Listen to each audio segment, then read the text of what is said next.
চলন্ত বাস কিংবা প্লেনে কিভাবে সালাত আদায় করা যায়? খুবই গুরুত্বপূর্ণ একটি প্রশ্ন। চলন্ত বাস কিংবা ট্রেনে যদি সালাতের ওয়াক্ত হয়ে যায় তাহলে সেক্ষেত্রে সালাত বা নামাজ আদায়ের নিয়ম কি হবে?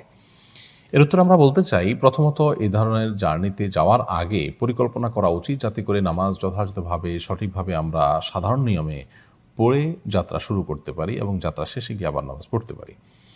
এরকম পরিকল্পনা করে যাত্রা শুরু করা উচিত। কিন্তু যদি কোনো কারণে এমন হয় যে সেটি করা না যায়, অথবা অনেক দূরের জার্নি হয়, অনেক ঘণ্টাব্যাপী জার্নি হয়, মাঝে সালাতের ওয়াক্ত হয়ে যাবে নিশ্চিত, তাহলে সেক্ষেত্রে চলন্ত বাস যদি থামিয়ে সালাত আদায় করা যায় সেই উদ্যোগ নিতে হবে, সেই চেষ্টা করতে হবে। যদি সেটা কোনোভাবে সম্ভব না হয় তাহলে চলন্ত অবস্থাতেই সালাত আদায় করতে হবে। এবং প্লেন জার্নিতে চলন্ত অবস্থাতে আমাদেরকে নামাজ পড়তে হবে। প্রশ্ন হলো কীভাবে আমরা নামাজ পড়ব? উত্তর হলো যে প্রথমত যদি আমি যাত্রার খুব অল্প সময়ের মধ্যে 1-2 ঘন্টার মধ্যেই নামাজের ওয়াক্ত হবে আমি জানি, তাহলে সেক্ষেত্রে উজু করে উঠবো এবং উজু ধরে রাখার চেষ্টা করবো যাতে করে আমি নামাজটা পড়তে পারি সময় মতো।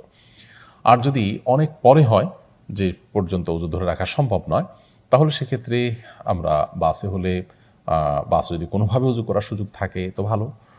আর যদি সেরকম সুযোগ না থাকে তাহলে সেক্ষেত্রে আমরা তায়াম্মুম করে হলেও, তায়াম্মুমের মাটি রেখে তায়াম্মুম করে হলেও আমাদেরকে নামাজ পড়তে হবে। কারণ ইন্না সালাতা কানাত আল মুমিনিনা কিতাব মাওকুতা, নির্দিষ্ট সময়ে সালাত আদায় করা ইমানদারের জন্য অপরিহার্য করা হয়েছে, ফরজ করে দেওয়া হয়েছে। প্লেনের জার্নিতে আমরা জানি যে প্লেনের যে টয়লেট থাকে সেখানে বেসিন থাকে খুবই ছোট্ট, অনেক উঁচুতে, সেখানে উজু করা খুবই ডিফিকাল্ট, খুবই টাফ, এবং সেখানে উজু করতে গিয়ে যদি নিচে অনেক বেশি পানি টানি পড়ে যায় সেটা রিস্কি হয়। আমাকে একজন পাইলট বলেছেন যে সেখানে নিচে বৈদ্যুতিক তারগুলো থাকে, অনেক বেশি পানি পড়লে সেটি দুর্ঘটনার কারণ হতে পারে। তো এইসব বিষয় মাথায় রেখে যদি কেউ প্লেনের জার্নিতে তার মাঝপথে নামাজের ওয়াক্ত হয়ে যায় এবং তার উজু না থাকে, তাহলে সেক্ষেত্রে তিনি যদি প্লেনের টয়লেটে সতর্কভাবে খুবই সচেতনতার সাথে উজু করেন যাতে পানি নিচে না পড়ে, এটা যদি তিনি করতে পারেন দায়িত্ব নিয়ে, তাহলে তিনি করতে পারেন এবং সেটা তার করা উচিত।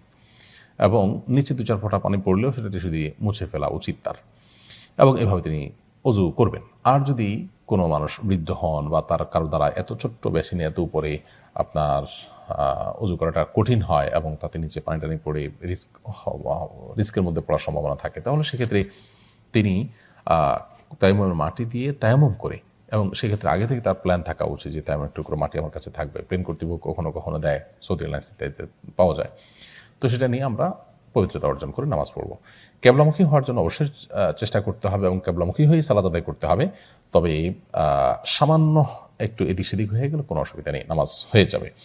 যদি কোনো কারণে বাহন, সেটা বাস হোক প্লেন হোক, যদি ঘুরে যায় কেবলা থেকে, তাহলে মুসল্লি নামাজরত অবস্থায় কেবলার দিকে ঘুরে যাবে।